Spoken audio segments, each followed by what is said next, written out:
Hello friends, our today's question is question number 66, which is +1. So let's read the question first. You are given a large integer represented as an integer array digits. So we are given a large integer which is represented as an integer array but in array digits, where each digits of I is the ith digit of the integer. So each digits of I is the ith digit of that integer. So the digits are ordered from most significant to least significant in left to right order. So most significant to least significant. Large integer does not contain any leading zeros. We don't have any leading zeros here. So we need to increment the large integer by 1 and return the resulting array of digits. So let's see the example what the question is trying to say. Digits we are given in array which is 1 2 3. So we need to increment the last digit of this particular integer. So the array represents the integer 1 2 3. By incrementing by 1 2 3 1 2 3 by 1, we will result in 1 2 4. So the result should be 1 2 4. Now we have digits here 4 3 2 1. Array represents the integer 4 3 2 1. So 4 3 2 1 plus 1 will be 4 3 2 2. So the result will be 4 3 2 2. Now digits we have 9 here. So 9 plus 1 will be 10. So our output should be 1 comma 0, not 10. Our output should be 1 comma 0. So this if the last letter will be 9, so we need to check, we need to implement another condition for this particular only 9 integer 9 digit.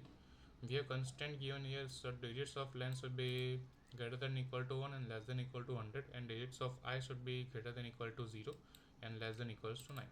So digits does not contain any leading zeros. So this was the three constants. Now let's understand this question in whiteboard. So what this question is trying to say, let's say our digits array is 1 2 3 and our digits array is 1 2 3. Now we need to we need output like this 1 2 4. So how we will implement this, let's understand. To implement this, because we need to increment the last digit. You have seen previously in my video that I have solved that length of last word. So in that question also we need to find the length of last word. So to find the length of last word, we have started loop from last. So same here approach will be implemented. We will start the loop from last because we need to increment the last digit. So to start the loop from last, we will implement a for loop here, which will target this element particularly. So I will be this particular element digits dot size -1 dot size -1 and will greater than equals to 0 and will decrement until the loop is finished. Now what we will do, we will check that if that particular digit is less than 9 or not. So if this is less than 9, so it's easy for us that if that digits of I will be less than 9, so our question will be easy for that, but because we will increment the digits of I basically, and we will just return digits. So our this question is done for less than 9 numbers. So our one first condition is done. Now for second condition, because we if suppose we have 1 9, so this will be incremented to 1 1 0. So what we in this approach, we need two elements, we need 1 and 0. So how we will find these 1 and 0, because we need to insert these also in the array digits array. So how we will implement this logic. So let's see if this condition is done. Now I have suppose 9 in my digits array. I need output 1 comma 0. So let's say our digits is 9 and our this condition is done. So what will I do, I will just digits of I assign it to 0. Why assign it to 0? Because I have implemented this for loop here. It will be inside for loop only, and it is starting from 9. not 9, it is starting from last index. So if it is starting from last index, what will I do? Because I need at last index 0, so I will assign the last index to be 0, and I need 1 also. So how will I insert 1? So to insert 1, what will I do? I will just write an insert method, because it is an inbuilt method of CPP. So digits dot insert, what will I do? I will put a pointer here which will point to begin first letter, and at the beginning we will insert 1, because we need 1 comma 0. So at last 0 is inserted, and we need 1 also. We don't need 9 now, we need 1 comma 0. So to implement the 1 comma 0 logic, after this condition is done for less than 9, what will I do? Because since this I is pointing to the last index, the last index is assigned to 0. Now I need at first index 1. So what will I do? I will write an insert method.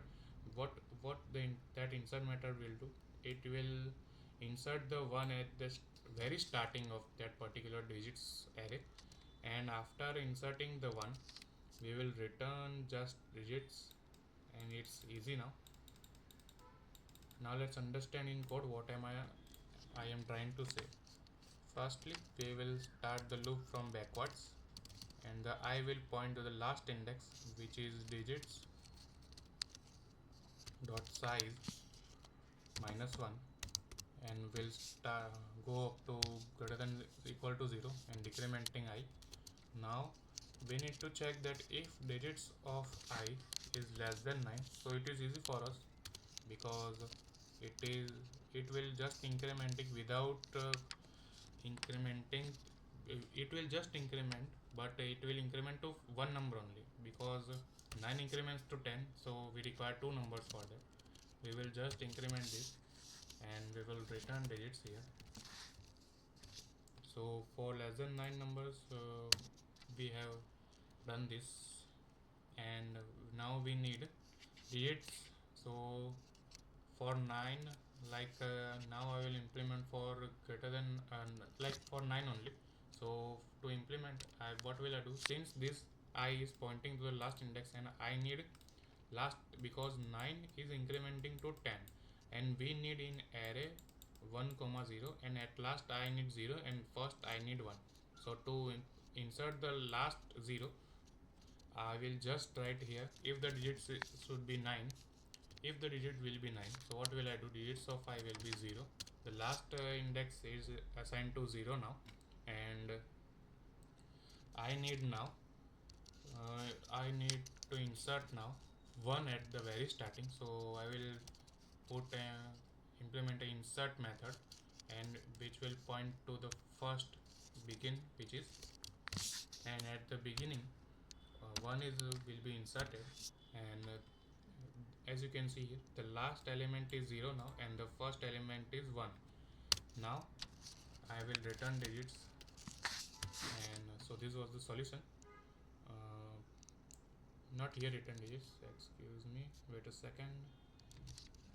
Inside for loop, this not will work, because inside for loop we have inserted this.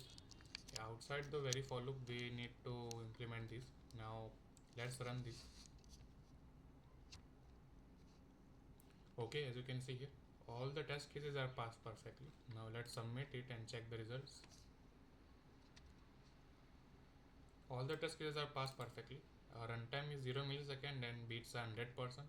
Memory used here is 11.54 MB and beats are 61.79%. And this was the solution of this question. Thank you.